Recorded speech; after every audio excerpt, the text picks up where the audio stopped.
Alright, my friend, I'm going to start reading chapter 10. I don't think I'm gonna finish this chapter with this video. Anyway, today, June 22nd, 2026, I just came back from the gym. I had a great morning workout. And then the war began, and I did not know this either. Now you must think your mother is a stupid person, didn't even know a war had started. But you should know, if I was this way, many people were this way. Not stupid, only ignorant. Nobody told you anything back then, and you didn't ask where to go for official information, who to ask. Our husbands didn't tell us. We could only overhear. That's so crazy. Compared to nowadays, you get to know the news from the other side of the world immediately. Back then, you didn't have social media, you didn't have your phones, you didn't have the ability to communicate with people even in a different village. I mean, you can write mails, you can write letters, but it takes time. And often in those times, letters could be lost while delivering, and you can never just get your message across, and it's crazy. It's crazy. It felt like people back then lived in the dark and yet have no way to seek that light. You live in a very small circle and you have very limited information. You can only depend on people around you. That's why people just pass down all these beliefs, the generational beliefs. They just didn't know better. They didn't have any access to information outside. And they repeat to each other. They passed on to their children. And if you read something in a newspaper, you couldn't trust it. Not 100%. The newspapers reported only what the government wanted you to hear. Just a little bit. Only good things about their side, bad things about the other. I am not just talking about what they do in China today. It was already this way during the war, even before that. Maybe it's always been that way, keeping people ignorant like some kind of strange custom, although nobody calls it that. So we got most of our information through gossip, passed from one mouth to another. We did not talk about the fighting so much. We talked about how we were directly affected, just like what you do here. If the stock market is up or down, if prices are up or down, what you can't buy anymore, that sort of thing. Of course, now when I look back, I know what started the World War. You thought it started in Europe? You see, maybe you're ignorant too.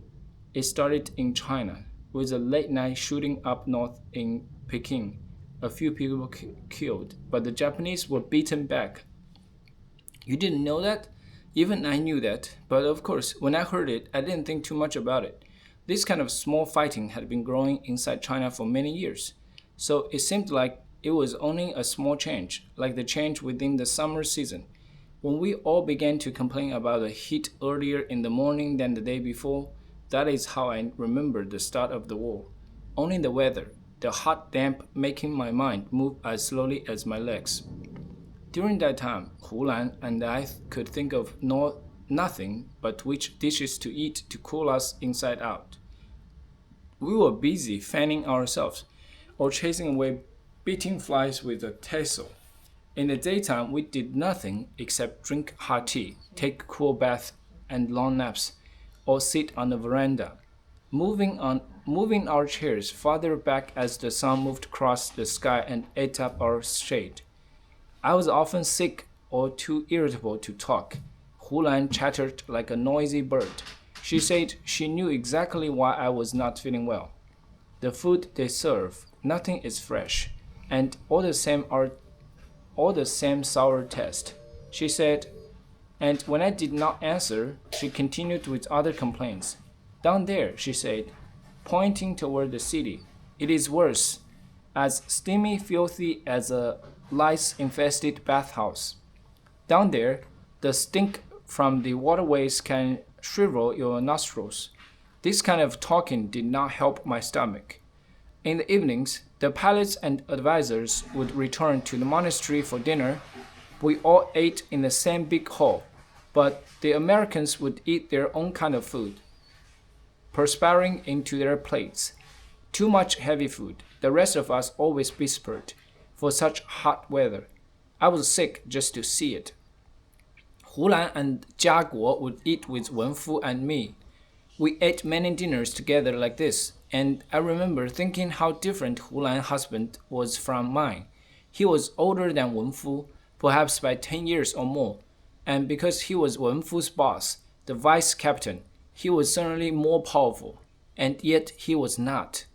One night we heard Hulan scolding Jia Guo, telling him not to eat this or that because of his bowel condition. Another night she announced she had found the book that his absent-minded self had misplaced. Still another time, she said she had washed his dirty laundry that day, but the stain on his pants did not come out. And hearing all this, Wenfu and I would look at Jia Guo to see what explosion would follow. Wenfu had told me that Jia Guo had a boiling point temper, that he once threw a chair at another pilot, missing him by only one hair. But each time Hulan scolded him, Jia Guo did not seem angry or embarrassed. He ignored her. That's what it looked like to me. He would continue to eat, answering, as Hulan made one remark after another. If Wenfu could have forbidden me to see Hulan, he could have, I'm sure. But how could he tell me not to be friendly to his boss' wife? So instead, he often had bad words to say about Hulan. A woman like that, he said, is a whore and fox devil, all mixed into one. I would rather have a dead wife than a wife like that. I said nothing, but secretly I envied Hulan that her husband was so lenient to her, even though she was not a very good wife. At the same time, I did not admire Jia Guo. I pitied him. All his weaknesses exposed in front of others like that. Of course, I did not know then the true story about their marriage, why he had to let her be this way. After dinner, all the men, Americans and Chinese alike, would remain in the hall and play cards. If we women went outside to find a breeze, mosquitoes would immediately cry with joy to see us, zzz, zzz, and chase us back inside. So Hulan and the other women and I usually remained inside. We would watch the men play, amid the smell of cigarettes and cigars, foreign sweat and Chinese whiskey. Watching like that, I learned that my husband was very popular with other men. One man would always save him a seat at the table closest to a ceiling fan. Another would always offer him a drink or a cigarette, and Wenfu would reward them by laughing out loud, very loud, while banging his hand on the table. The other man would begin laughing too, pounding too. One time I saw Wenfu jump up and announce, "Want to know what the American instructor taught me today?" And two other men cheered him on, then laughed with tears in their eyes as he puffed his chest out, hands on hips, and swayed back and forth, barking out nonsense. I saw how his boldness, his recklessness, made other men want to be the same way. He acted as if he were already a hero, never can lose, no matter how dangerous. And the others must have believed that by being in his company, by laughing his big laugh, this feeling could swell in their lungs as well. But he also scared them, made them feel his danger. I saw this too. One time, he leaped up from the table, so angry, and everyone became alarmed, and he was shouting at a young man opposite him, tapping the man's cards already showing on the table, and asking repeatedly, "Are you throwing tricks at me? Are these really your cards?" And the young man, in fact, all the men at that table, were unable to move or speak as my husband continued to shout. And then, while he was still standing, both hands leaning on the table, he suddenly smiled. "Good, then." And he threw down his cards. Wow! His winning hand. The men stared at each other, then roared with laughter and slapped the accused man on the back while congratulating my husband on his good joke. Hulan, Jia Guo, the other man in the room, they all thought Wenfu was clever, so funny, so charming. I laughed out loud too, a nervous laugh. I saw that my husband did this laughing scaring game not just with me, but with his friends. And I also began to see that what he did was wrong, cruel. No one else seemed to see this. So maybe I was not so ignorant. The other pilots, they were smart. They were nice people, but they didn't see what I could see. He accused and tormented, shouted and threatened, and just at that point, when you did not know which way to move, he took the danger away, became kind and forgiving, laughing and happy, back and forth, this way and that. Of course, we were confused, fooled into thinking we always wanted to please him, and when we did not, we tried hard to win back his good nature, afraid we would be lost without it. During the summer afternoons, the sky would often darken, then thunder would come. Whenever we heard this, Hulan and I would hurry and gather together a small hamper of food, our embroidery, that sort of thing. This was like an adventure. We would walk quickly up the pathway behind the monastery, up 3 terraces of steps until we had reached the little outdoor pavilion sitting atop a mound with the wet green hills in back, the lake below, and the festering city beyond that. And in that tiny heaven, we would watch the world being washed down, until we could no longer see the city or the hills. Only the soft gray curtain of rain surrounding us completely. This pavilion reminded me of the greenhouse on the island. It made me homesick, although not for the house where uncle, old aunt, and new aunt lived. I was longing to be back at that place where I had hidden myself, where I pretended to be lost, where I imagined somebody would find me. I was remembering my poor little broken treasures, my mother's painting, the wings of a butterfly that crumbled into a dust, a dried flower bulb that I once watered every day, thinking it would grow into a fairy maiden who could be my playmate. Of course, I did not tell Hulan these childish thoughts. We sat quietly in the pavilion, like 2 proper married ladies, but I also think we were both pulling from our memories, trying to recall how it was that we had lost our girlhood so quickly. I remember one afternoon in particular when we sat in that little world. The lightning came, and then the rain fell. Faster and stronger every minute, as if it would never stop. It seemed unnatural for rain to fall so hard and for so long. When 2 hours had passed, we became nervous, although we tried not to show this. "We have to go back soon," said Hulan, "even if the rain keeps falling." "Well, what can we do then? Can't worry it to stop, that's for certain," I said. "Who said anything about worry? You are looking at someone who lived with floods all her life. The water used to come up to my waist before I'd think about moving my teacup off the table. While waiting for the rain to stop, I searched through an old Shanghai newspaper I had found in the dining hall a few days before. So many good stories. A famous actress was involved in a big scandal. A Russian Jewish singer had just arrived from Manchukuo and was singing in a benefit play. Money had been stolen from a bank, the same one robbed just 2 weeks back.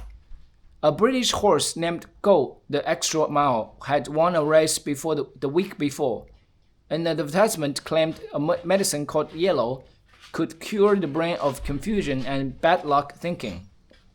Worries and slow-mindedness. Old aunt had once bought uncle a bottle. There was not very much news about fighting anywhere, only a big declaration from Chiang Kai-shek saying China would not give up anything to Japan, not even 1 more inch of land. While reading, I would reach into my hamper of food, which had been quite full at the start. Perhaps it was my own nervousness about the war that had turned my appetites upside down.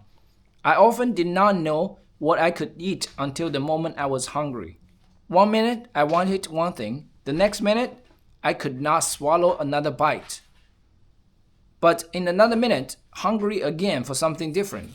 So I had packed a little of everything, and I ate a little of everything, a taste at a time, according to the desires of my tongue and the moods of my stomach. A salty dried fish, a sweet beef jerky, a sour sweet pickled vegetable, and even a spicy cabbage that punished my mouth and steamed my eyes until tears poured out. Snacks, you would call them here. And what even these different foods did not seem enough, I asked Hulan what she had brought to eat, if she had anything crisp and salty. That's when Hulan told me I was carrying a baby. I know this, she said, as if she had sent 100 babies into this world.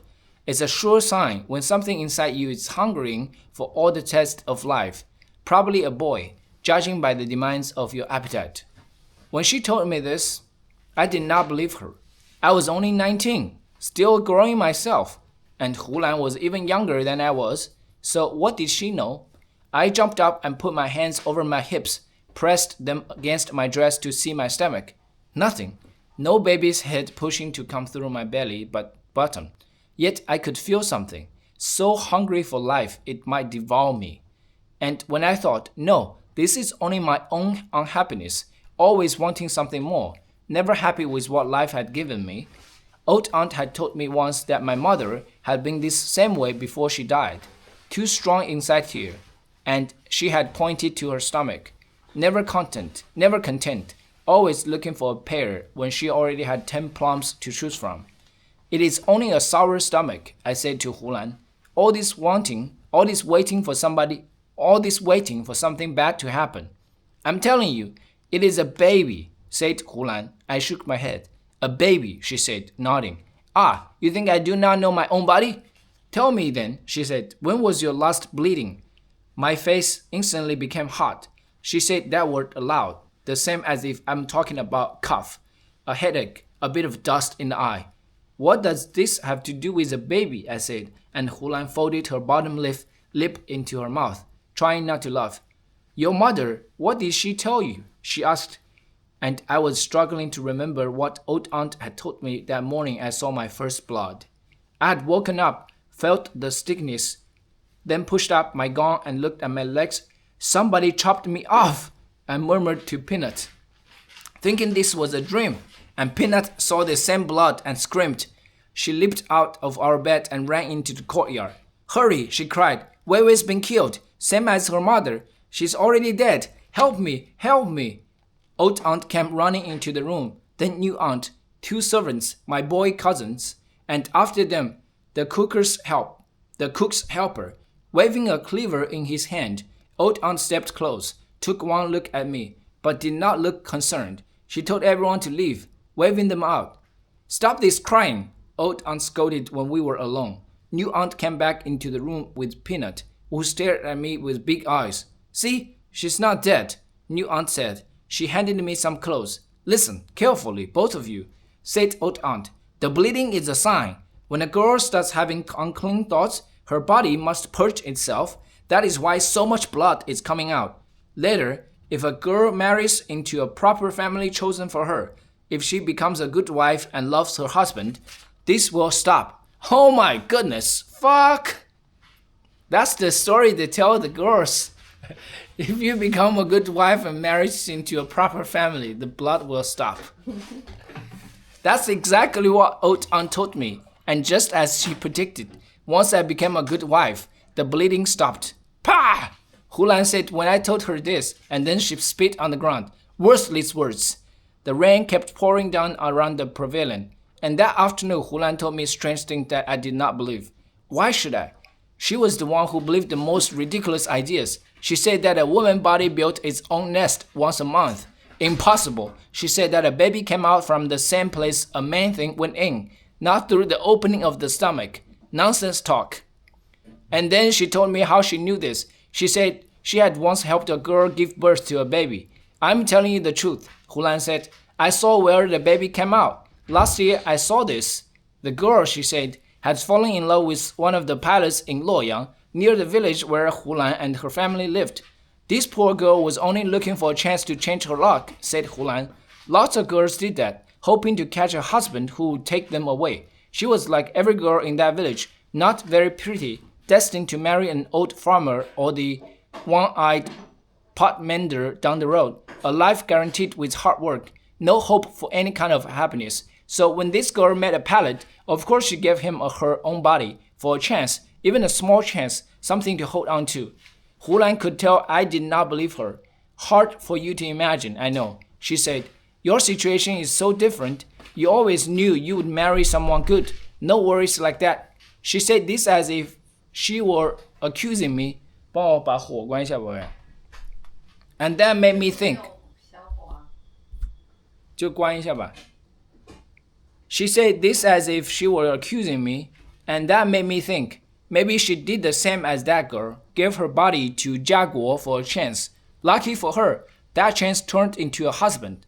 When the girl was about to have her baby, Hulan continued. She asked me to walk with her to the palace house. She was hurting so much we had to stop often along the way. And then we arrived at the housing quarters.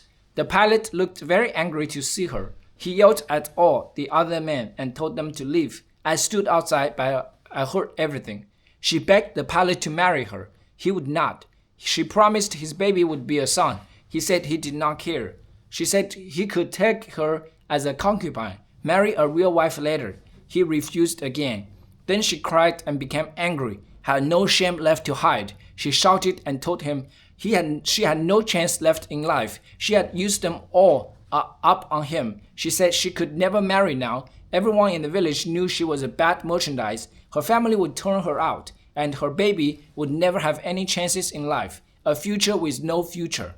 And then she became like a mad woman, screaming and wailing. I ran inside the house. She was hugging herself, cursing him. You might as well kill us both now. Better than letting us slowly starve. But after we die, we'll see you soon enough. We'll both pull you down from the sky. That pilot got so angry hearing her death curse, he slapped her hard. And she fell, hit her stomach against the arm of a chair, and rolled to the floor. That slap did not kill her. The arm of the chair did not kill her. But while she lay on the floor, her baby started to come. She screamed and groaned, tried to crawl backward like a crab. She was crying to the baby, "Don't come out, no reason to come out." The pilot and I ran to her. I pulled back her skirt and saw the top of her baby's head, and then the whole head popped out with a rope wrapped around its neck. The face was blue, the eyes squeezed shut. I tried to pull the baby out, to pull off the rope. I tried so hard, but the girl was moving too much. "Lie still," the pilot shouted to her, and she grabbed his hair, would not let go. Now all three of us were shouting and screaming, sharing so much misery. That baby pulling her insides out. I was pulling that baby out. She was pulling the pilot's hair out. And after it seemed none of us could endure this any longer, she fell back and began to twitch. She rolled back and forth. Her whole body shook. She took a deep breath, sucking deep as if she could not drink enough of the air. She let her breath go. She breathed deeply once again. And then nothing. No breath came out. How bad? Before one life could begin, the other ended. And that baby with his blue head sticking out of her body turned darker and then died. Hulan stopped talking. She was squeezing the hem of her dress, beating her lips. I thought her story was over. Very sad, I said. You're right, we are lucky. But Hulan was not finished. She began to cry. Boy or girl? I don't know which it was, she said. My mother would not cut her open to find out. She refused to send her daughter to the next world with her womb cut open. She would not send her firstborn grandchild without a head. So that's how my parents buried her, with the baby half in, half out. Damn crazy. That's so crazy. Yeah. I have that picture on my mind. That's so scary. Anyway, Use AI. I'm stop reading. All right, bye bye.